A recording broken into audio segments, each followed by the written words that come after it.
The wing part suspected of belonging to that missing Malaysian Airlines jet is now in a lab for analysis. Officials are increasingly sure this is part of the fatal Malaysian Airlines plane that disappeared 16 months ago without a trace. On the night of March 8, 2014, a Malaysia Airlines flight carrying 239 people vanished into thin air. No mayday call, no wreckage, nothing, just silence. For over 10 years, experts have spent more than $200 million scanning the ocean floor and still came up empty. But now, a retired British engineer, Richard Godfrey, claims he's cracked the code using faint, nearly invisible radio signals that nobody else thought to check. Some scientists call it impossible. Others are stunned. If he's right, we finally know where MH370 lies. So, what did he find? Can this new method hold up under scrutiny? And is the wreckage really there? Let's dig in.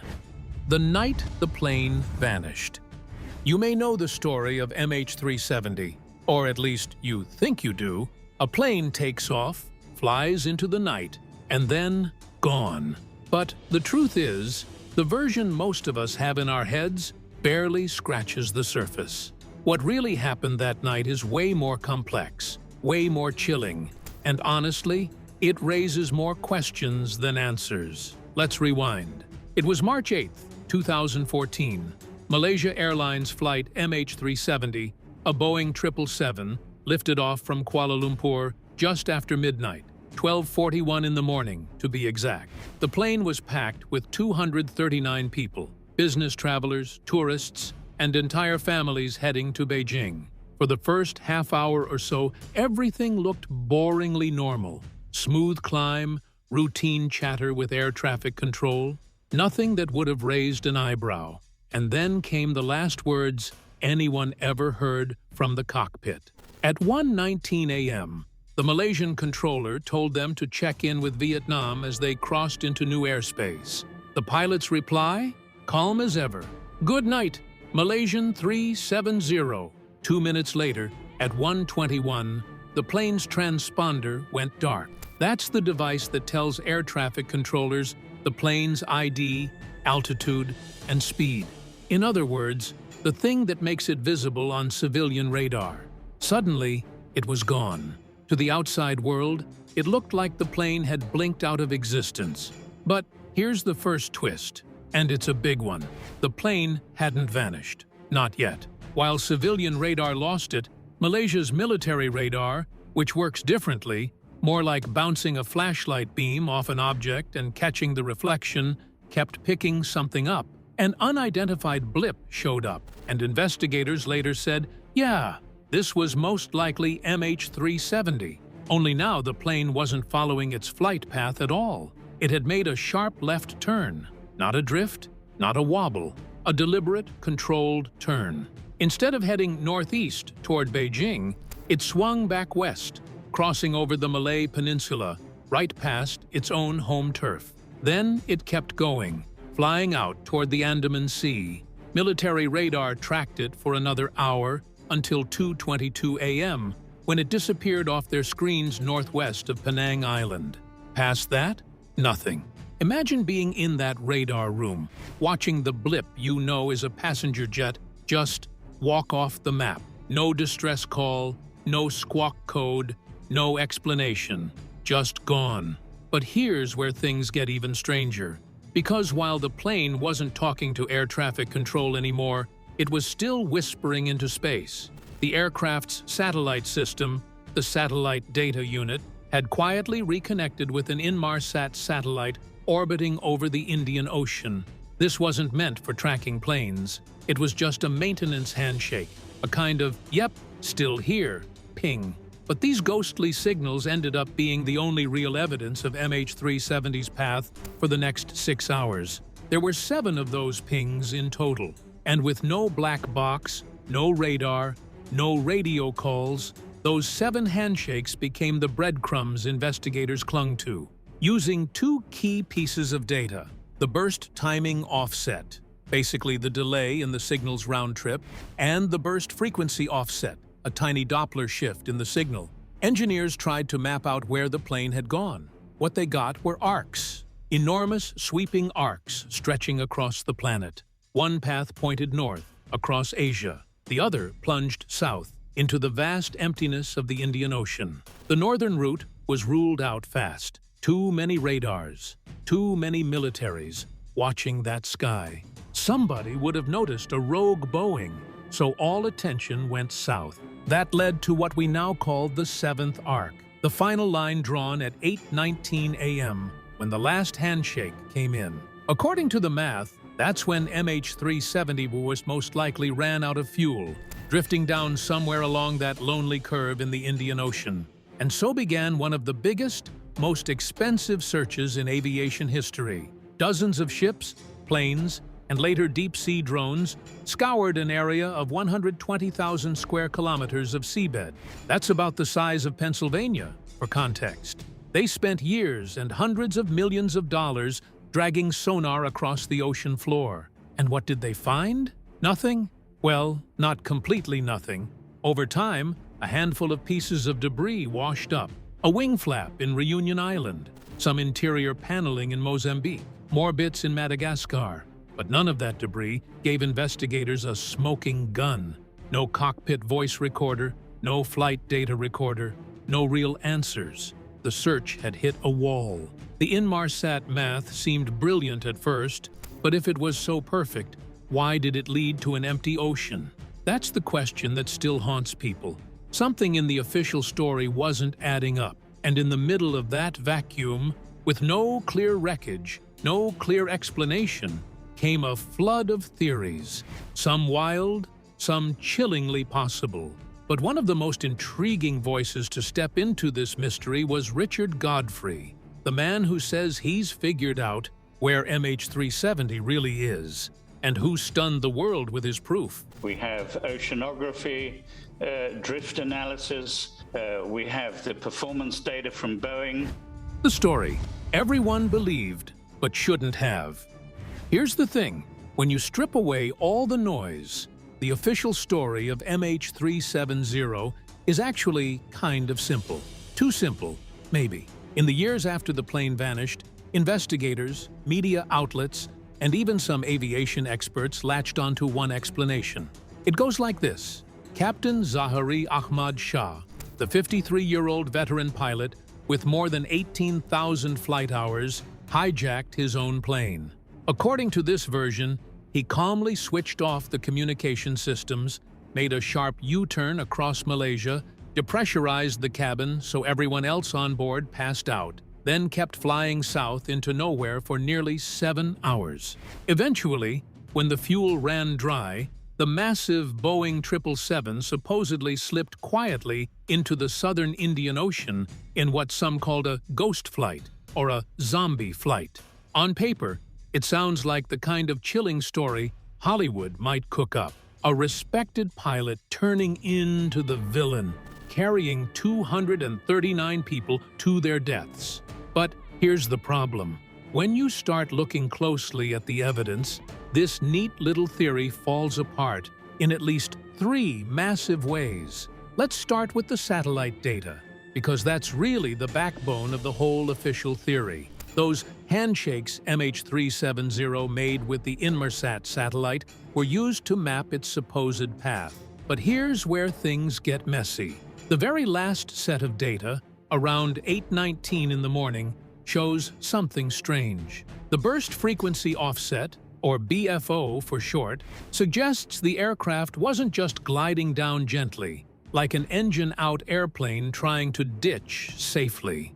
Instead, the numbers point to a sharp drop in altitude, a sudden downward acceleration. Think more like a nosedive than a calm glide. In fact, the Australian Transport Safety Bureau's own review of the BFOs in 2016 suggested the jet may have been descending at up to 15,000 feet per minute. That's not a controlled landing. That's falling out of the sky. And that alone makes the pilot's self-harm or fuel exhaustion glide theory very shaky. Then there's the wreckage, or rather, the tiny bits of wreckage we actually have. The first confirmed piece was that flaperon found in July of 2015 on Reunion Island, off the coast of Africa. Since then, about 36 more fragments, some confirmed, others highly likely, have been recovered along beaches in Madagascar, Mozambique, Tanzania, Mauritius, and South Africa. ABC's Alex Marquardt reports in from Reunion Island, where they found that mystery part. Here's the important part.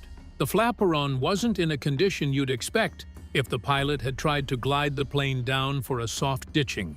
The trailing edge was shredded in a way that experts said looked more like flutter damage, something that happens when a control surface shakes violently in high-speed air. The flaps were also confirmed to have been retracted, meaning the plane was in a cruise configuration, not set up for landing. Other pieces told similar stories. A wing flap section discovered in Tanzania showed evidence of fracture from overload, which again points to a violent, high-energy impact. If this had been a calm, intentional water landing, we'd expect the flaps to be extended, more intact wreckage, and maybe even floating fuselage sections. But instead, the fragments show brute force destruction. And then we come to what might be the biggest flaw of all: the search itself. Governments spent hundreds of millions of dollars scouring the Indian Ocean, mapping more than 120,000 square kilometers of seabed. But here's the kicker. The entire operation was built on a chain of assumptions. Investigators assumed the satellite pings painted a precise track. They assumed the plane's fuel burn was exactly what the models predicted. They assumed autopilot kept the jet flying straight until the tanks ran dry. And worst of all, they treated the seventh arc like gospel, a narrow line in the middle of nowhere where the plane had to be.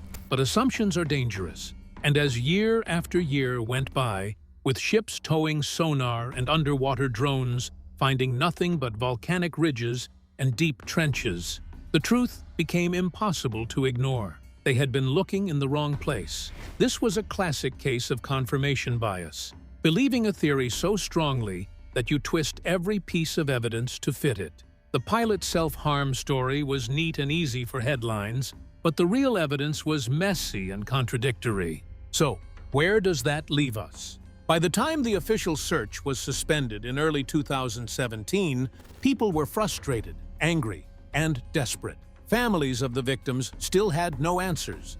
Aviation experts admitted they were baffled, and the public was left with a story that didn't add up. If the neat explanation about Captain Zahari wasn't right, then what was? Could the satellite data have been misread?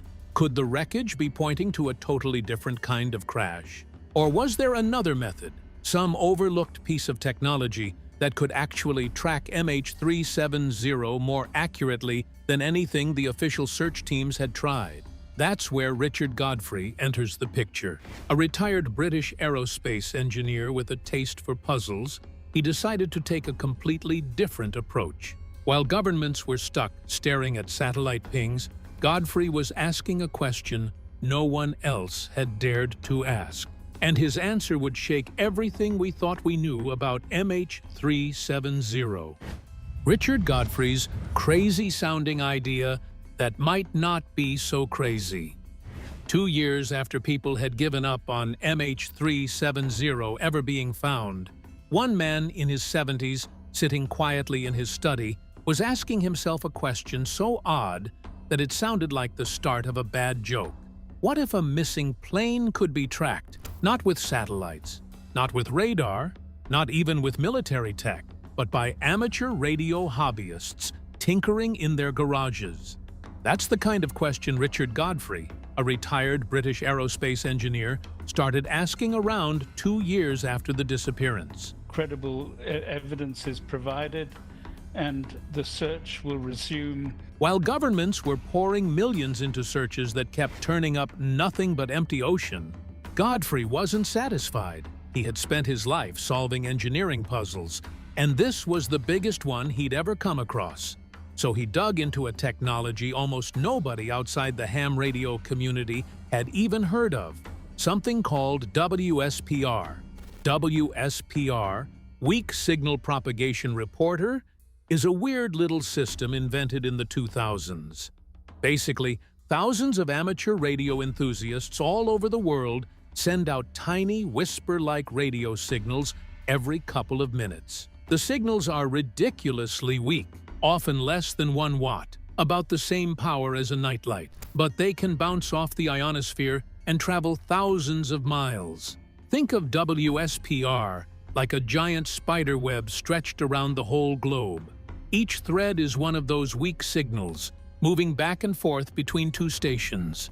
Most of the time, it just helps hobbyists figure out how far their signals travel. But Godfrey realized something big.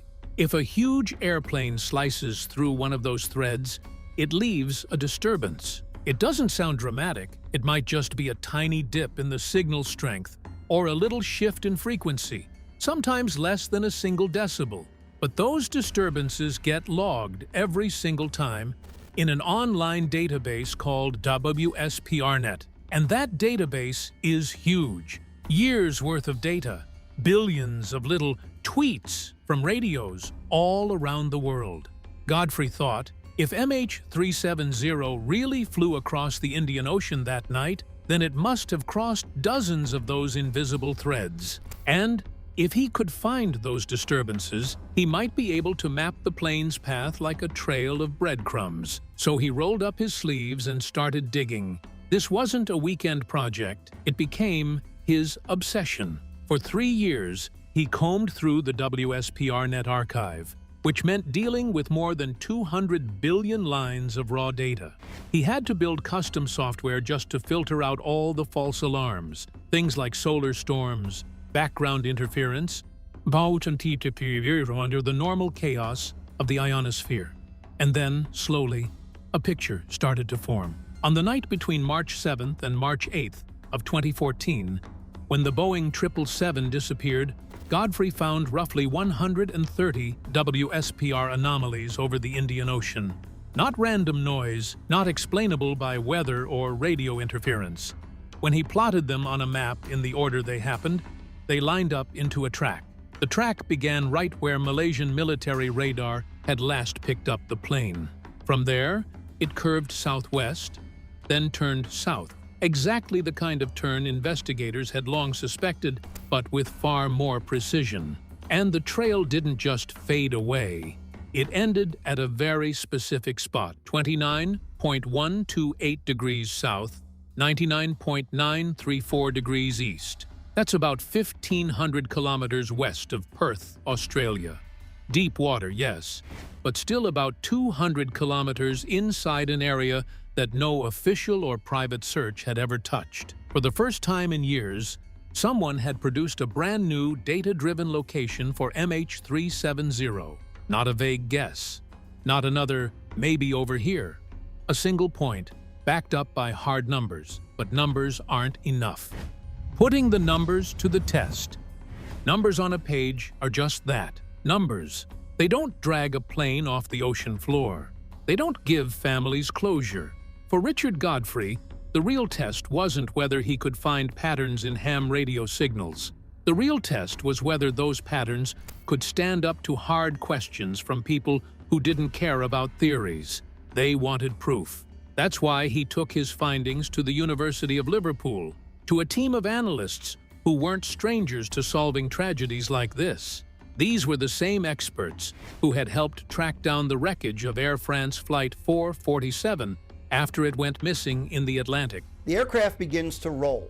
It begins to go from one side to the other side. Back in 2011. If Godfrey's numbers were smoke and mirrors, they'd know instantly. So what exactly did he put in front of them? And why did it grab their attention instead of ending up in the wild theory pile? Let's break it down. The first piece of the puzzle was what he called the timestamp cross-check. This was basically a reality check. Did the disturbances he found in the WSPR data match up with the actual timeline of MH370's flight? If those radio blips were happening hours before or after the plane's known pings with the Inmarsat satellite, the whole theory would collapse. But the opposite happened. Every single one of the 130 anomalies Godfrey flagged lined up almost perfectly, within about 4 minutes of an Inmarsat ping. That's not the kind of coincidence you brush off. That's a pattern. And when investigators looked around for other explanations, maybe another Boeing 707 in the same airspace, maybe a cargo jet passing through, nothing fit. No other plane was in that sky. No other plane could have made those ripples. The only candidate left was MH370. Next came the signal geometry.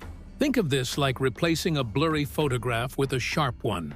Inmarsat's satellite data had always been more like a rough sketch than a detailed map. It could only narrow things down to giant arcs, long, vague stretches of ocean hundreds of kilometers wide.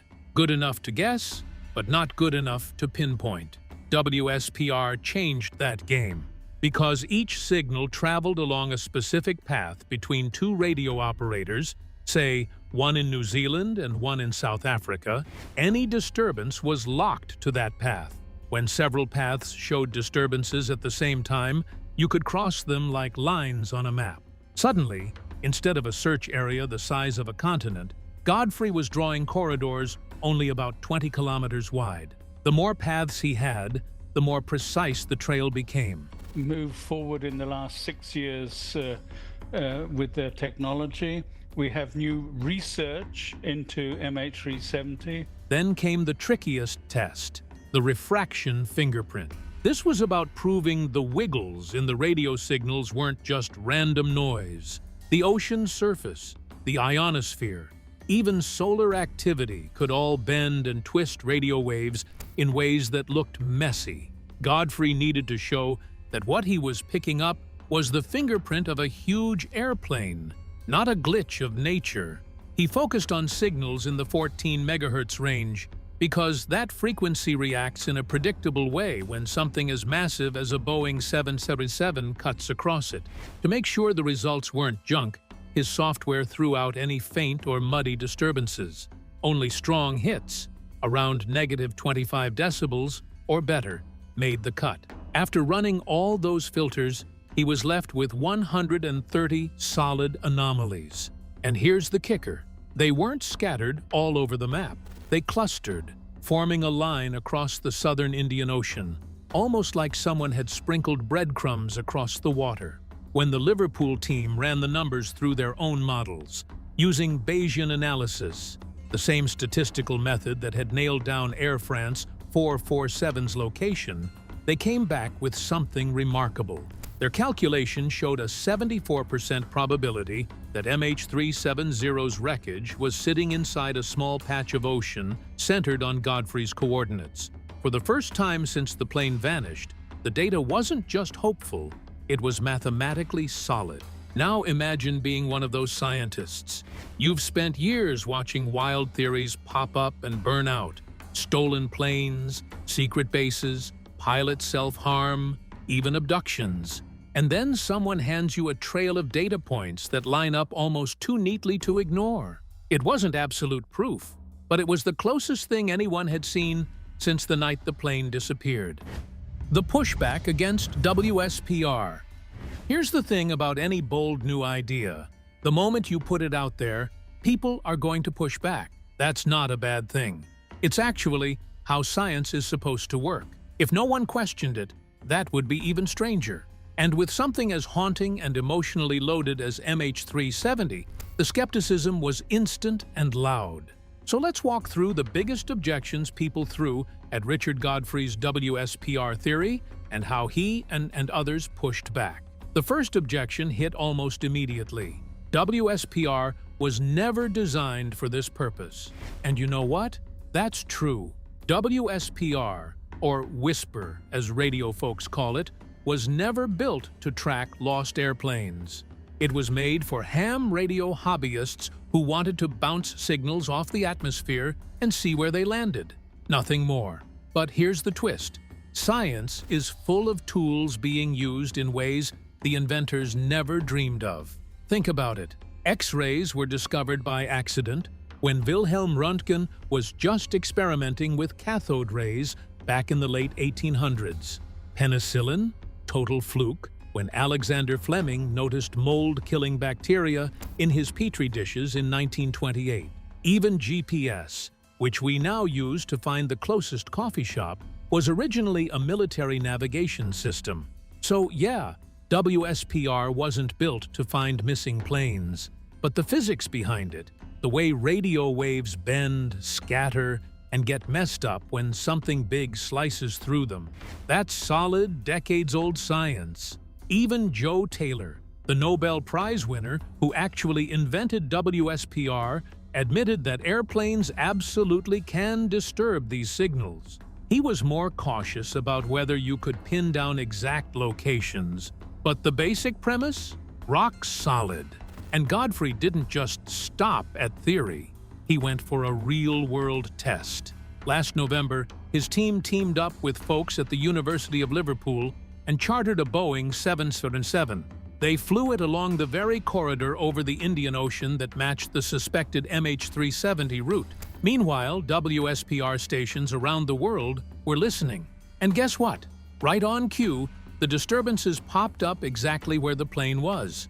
Not sort of near it, not vaguely around the same time, no. In the signals of the ham radio operators communicating with each other on the night the plane disappeared. The spikes matched the aircraft's position almost to the minute.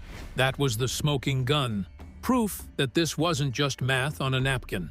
The system worked in real time. The second objection sounded more like a jab at Godfrey himself. He keeps moving the target. And again, on the surface, that's true. His first calculations years ago pointed to a crash site closer to 33 degrees south. Then it shifted to 34.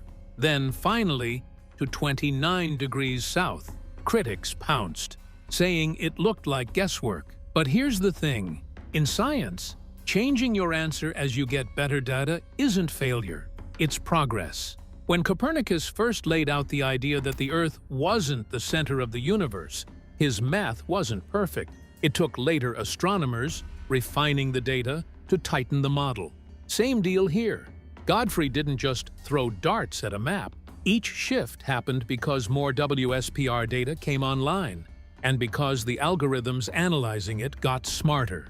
Over time, the area of uncertainty shrank, and here's the kicker. For over 14 straight months, the target hasn't budged from 29 degrees south. That's a huge deal. It means the refinements are over. The model has stopped drifting. That stability is what finally convinced people this wasn't just a moving goalpost. Then there's the third objection, the one nobody can argue away completely. We still haven't found wreckage at that exact spot. Fair point. Until someone actually pulls a wing or a black box off the seabed, it's all still theory. But let's flip it around.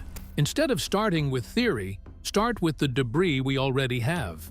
Remember the flaperon that washed up on Reunion Island in 2015? That piece was confirmed beyond a doubt to be from MH370.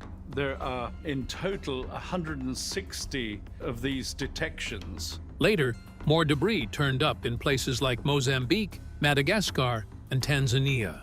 These weren't random junk. They were Boeing 787 parts tied directly to the missing plane. So where did they come from? That's where oceanographers stepped in. At the Geomar Helmholtz Center for Ocean Research in Germany, scientists ran massive drift simulations. They basically dropped virtual message-in-a-bottle trackers into computer models of the Indian Ocean currents and watched where they would wash ashore. They did this hundreds of thousands of times. When they reversed the drift paths from Reunion and the other African coastlines, something remarkable happened. The majority traced back to an origin point within about 100 kilometers of Godfrey's hotspot at 29 degrees south. Not a vague area, not half the ocean, a specific zone. That's the kind of independent confirmation you can't just hand-wave away. So let's sum up. People said WSPR wasn't meant for this. True, but the physics is valid and now tested. People said the crash site kept moving. True, but only because the data got better, and now it's locked in. People said no wreckage is there. True, but drift analysis points straight back to that location. Every time an objection is raised, the evidence pushes back harder. And here's where things get really interesting. For the first time in years, this isn't just talk. There's action. The The brutal cyclone season in the southern Indian Ocean has wrapped up, which means ships can actually operate out there again. And the heavy hitter is back, Ocean Infinity. If that name rings a bell, it's because they led the massive search effort in 2018. They didn't find MH370 then, but they built up an arsenal of deep-sea tech that's only gotten better since. Their flagship is the Armada 7806, a monster of a support ship packed with Hugin autonomous underwater vehicles, basically robotic submarines. These aren't little tethered drones. They can dive 6,000 meters, roam untethered for days, and scan the ocean floor with sonar detailed enough to spot a car wreck under miles of water. And now, here's the kicker. Malaysia's government has signed a brand new contract with Ocean Infinity. Malaysia has given its final approval to a new search for the missing flight MH370. Robotics firm Ocean Infinity. Anthony Loke, Malaysia's transport minister, pushed it through in January of 2025. The search zone?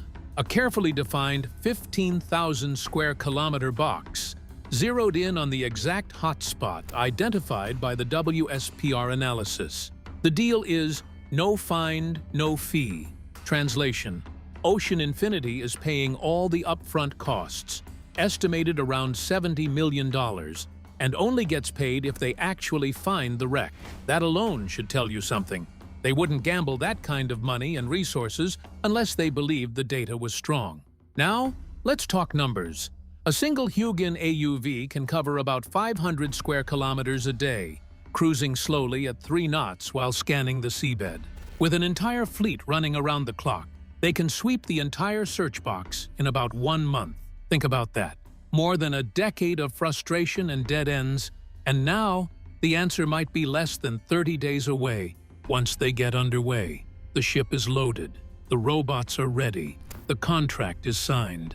All that's left is for the weather window to stay open long enough for the mission to play out. So here we are, after all these years of heartbreak, wild theories, false leads, and endless speculation. The pieces are finally lining up. Solid data, a defined target, and the tech to get the job done. The question is no longer, can MH370 be found? The question now is, are we finally about to close the book on one of the greatest mysteries of our time? Thanks for watching, fam. If you enjoyed this video, be sure to like and subscribe to our channel. While you're still here, check out the next video that pops up on your screen.